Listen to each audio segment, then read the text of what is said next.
Persidangan kasus pembunuhan Brigadir Yosua dengan terdakwa Putri Chandrawati akan memasuki sidang tuntutan. Kendati demikian, tabir soal dugaan pelecehan yang dilakukan Yosua kepada istri Verdi Sambo itu tak jua terungkap. Tangis sang putri di hadapan majelis hakim pun menjadi tanya, apakah benar karena tertekan atau hanya siasat belaka demi lolos dari jeratan hukuman maksimal.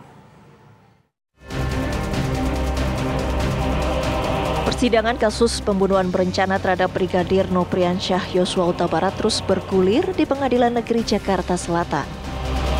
5 terdakwa pun akan segera menghadapi sidang tuntutan. Namun persidangan terdakwa Putri Chandrawati menjadi yang paling menarik perhatian publik. Bersikukuh mengalami pelecehan oleh Yosua, Putri pun menceritakan peristiwa yang dialaminya di hadapan majelis hakim dalam persidangan pemeriksaan terdakwa sambil menangis. Sekarang saya mau nanya, kapan saudara sadar bahwa Yosua masuk ke dalam ruang kamar saudara? Waktu itu saya tertidur, terus terdengar bunyi kayak pintu dibuka keras, kayak gruk gitu. Terus saya membuka mata saya. Nggak perlu diceritakan semua, saya cuma pengen tahu waktunya. Kan saudara sudah memberikan keterangan kemarin ya. Yosua sudah ada di kamar, di sebelah saudara. Di dekat kaki saya. Di dekat kaki saya. Di dekat kaki saudara, oke. Kemudian seperti yang saudara terangkan di keterangan saksi kemarin ya, pada waktu saudara menjadi saksi. Selanjutnya saudara menghubungi Richard. Iya, yang betul ya. Bukan pada waktu saya. itu kan Susi naik dulu ya, waktu saudara jatuh terduduk itu. Setelah saya jatuh terduduk, saya tersadar ketika Susi memegang kaki kanan saya, dia menggoyang-goyangkan kaki saya.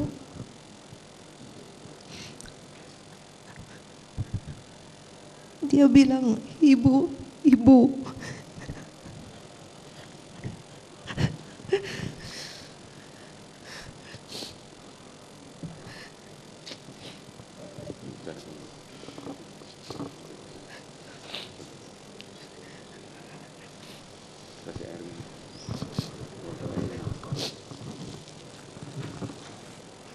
Bawakan air minum. Bawakan air minum. Lalu saya membuka mata saya. Dan saya menangis. Lalu Susi berteriak, Om Kuat, tolong ibu.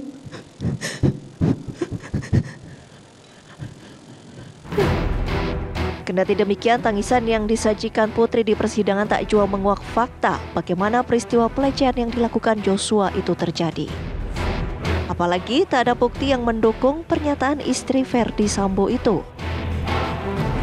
Ini adalah sebuah bentuk pernyataan atau pengakuan yang tidak didukung dengan bukti yang sah dan meyakinkan karena semata-mata hanya bersumber dari Ibu PC, dari Verdi Sambo atau mungkin ya ajudan-ajudan yang lain, tetapi tidak didukung dengan bukti visum, tidak dibukti dengan keterangan ahli atau kemudian petunjuk ya. Dengan demikian tidak ada proses pembuktian terhadap dugaan pelecehan seksual tersebut ya. Lantas mungkinkah cerita dugaan pelecehan seksual yang digaungkan Putri Chandrawati bakal mengurangi hukumannya? Tim TV One mengabarkan. Persidangan kasus pembunuhan Brigadir Yosua dengan terdakwa Putri Chandrawati telah selesai dalam tahap pemeriksaan terdakwa. Kendati demikian, hasil persidangan ini tetap saja membingungkan. Mengapa Yosua masuk ke kamar pribadi Putri Chandrawati? Bagaimana pula Yosua bisa berada di kaki Putri, pemirsa? Selain itu, dugaan soal pelecehan seksual yang dilakukan Yosua kepada istri Verdi Sambo itu tak jua terungkap. Akankah tangis dan pemaparan Putri bisa meluluhkan hakim? Masih banyak pertanyaan di kasus ini. Untuk membahasnya, pemirsa telah bergabung bersama kami kami ada 3 orang narasumber, yaitu ada pakar psikolog forensik, ada Mas Reza Indragiri di sini. Selamat sore Mas Reza. Sore, Assalamualaikum. Waalaikumsalam. Kemudian juga di studio juga hadir di sini sudah bersama kami Ibu Irma Urtah Barat. Kalau kita panggilnya Inang di sini ya, seorang penggiat perempuan juga yang tentunya juga punya suara ini bagaimana soal peristiwa pembunuhan terhadap Yosua Huta Barat. Dan saat ini juga melalui sambungan Zoom sudah bergabung bersama kami ada pakar hukum pidana Profesor Hipnu Nugroho. Halo, selamat sore Prof. Halo ya, selamat sore Mbak Tisa, Mas Andrew. Ya, dan kami juga sebetulnya pemirsa mengundang kuasa hukum dari Putri Chandrawati, namun hingga kini yang bersangkutan juga belum bisa hadir ataupun memberikan keterangannya akan bersedia menjadi narasumber kami ataupun tidak. Oke, baik, pertama saya ingin langsung menuju terlebih dahulu ke pakar psikolog forensik. Yang Mas Reza lihat seperti apa sih dari keterangan Putri Chandrawati? Apakah tampaknya meyakinkan memang di situ ada pelecehan seksual atau jangan-jangan itu hanya akting belaka penjelasannya? Kontras tajam antara hasil pemeriksaan Apsifor dengan apa yang diutarakan oleh Putri Chandrawati sendiri. Kalau Apsifor mengatakan setelah diperiksa PC ini mengalami freeze alias tonic immobility. Tubuhnya tidak mampu bergerak sehingga tidak mungkin bagi seorang putri untuk melawan, untuk melarikan diri, untuk berteriak. Jangankan bergerak, otaknya pun lumpuh. Itulah freeze, kata hasil pemeriksaan. Tetapi ternyata Putri Chandrawati mengatakan di hadapan majelis hakim bahwa tidak butuh waktu berhari-hari, tidak butuh waktu berjam-jam. Hanya selang sekian menit setelah tanda petik diperkosa, dia justru minta bertemu dengan pelaku pemerkosaan itu. Ini menurut saya penanda bahwa pertama, dia tidak sungguh-sungguh mengalami freeze sebagaimana hasil pemeriksaan Apsifor, dan lebih mendasar lagi, kuat perkiraan saya dia tidak pernah diperkosa apalagi oleh mendiang Brigadir Yosua.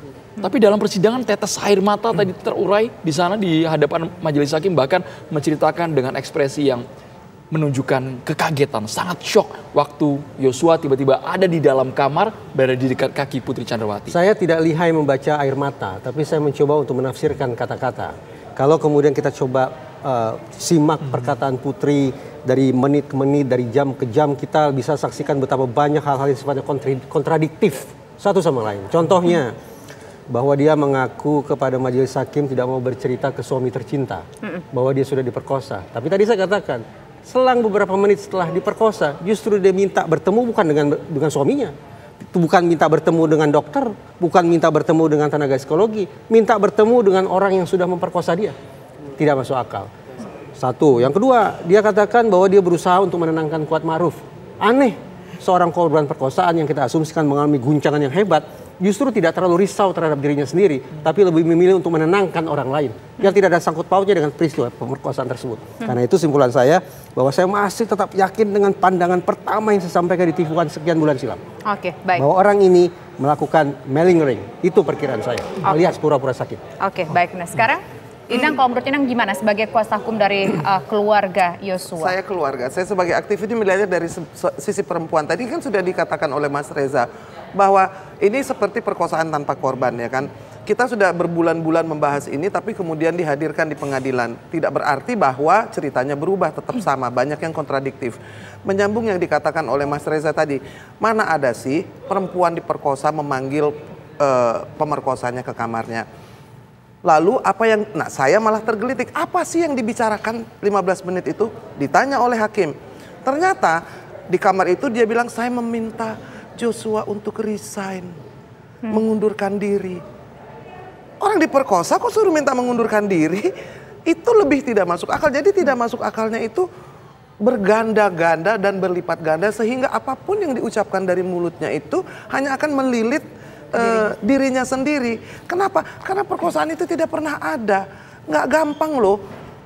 Kalau mau malingering pura-pura sakit boleh. Tapi ini tadi kan beliau katakan ini malingering. Tetapi malingeringnya adalah karena korban perkosaan. 3 kali diperkosa. Lalu kemudian minta supaya mengundurkan diri. Lalu pada waktu ada yang lebih aneh lagi. Pada waktu sampai di Saguling, itu suami di lantai 3. Hakim tanya, apakah langsung bercerita? Tidak, saya makan dulu. Tidak masuk akal.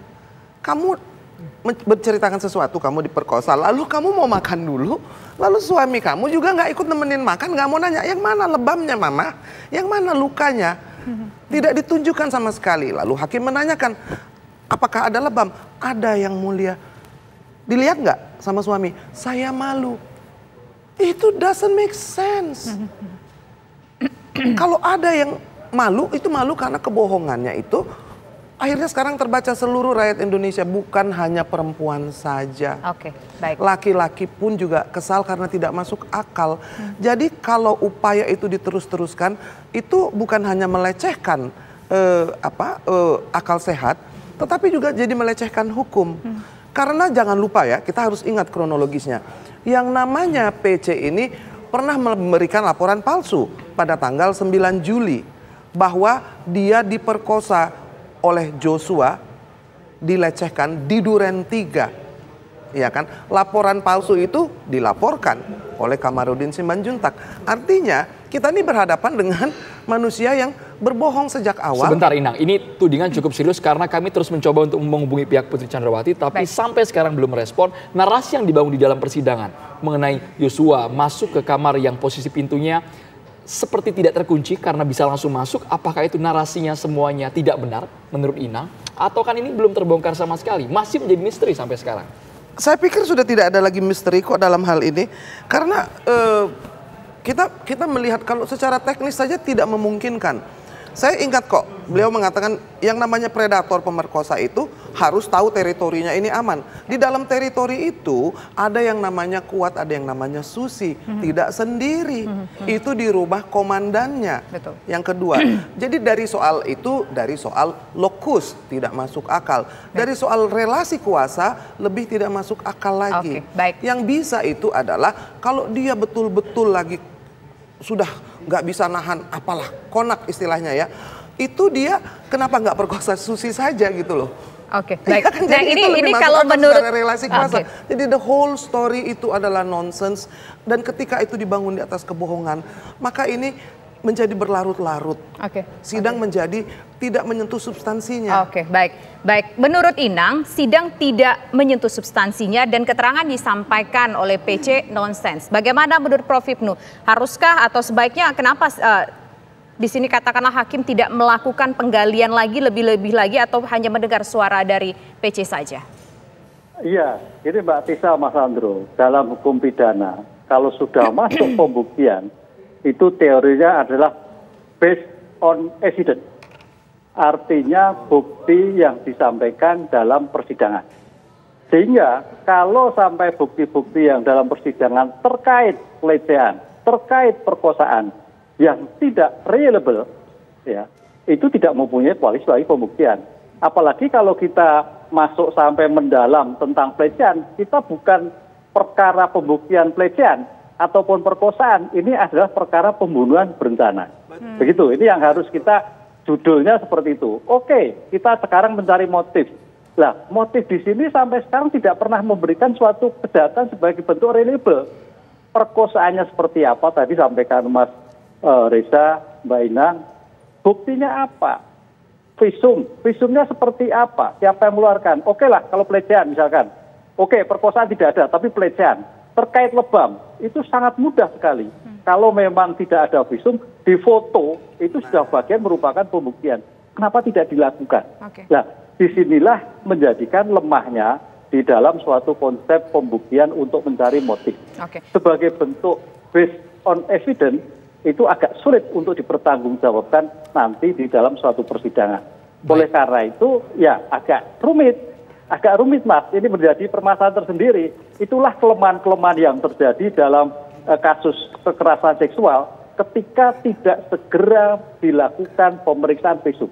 Karena namanya tubuh dalam hitungan hari sudah seperti keadaan semula. Akan sulit untuk membuktikan kembali, apalagi sampai berbulan-bulan. Apalagi kalau memang tidak ada. Nah, ini kan menjadi perdebatan tersendiri. Pertanyaannya, apakah tidak ada motif? Jadi saya kira masih titik koma. Oke, kalau tidak ada, motif apa yang timbul? Itu, Mbak. Oke, tapi dari persidangan ini bisa dikatakan bahwa motif soal perkosaan itu sendiri pun juga belum jelas dan masih menjadi sebuah tanda tanya. Begitu ya, Prof ya? Nanti akan kita jawab bersama-sama. Usai jeda berikut, kami kembali sesaat lagi.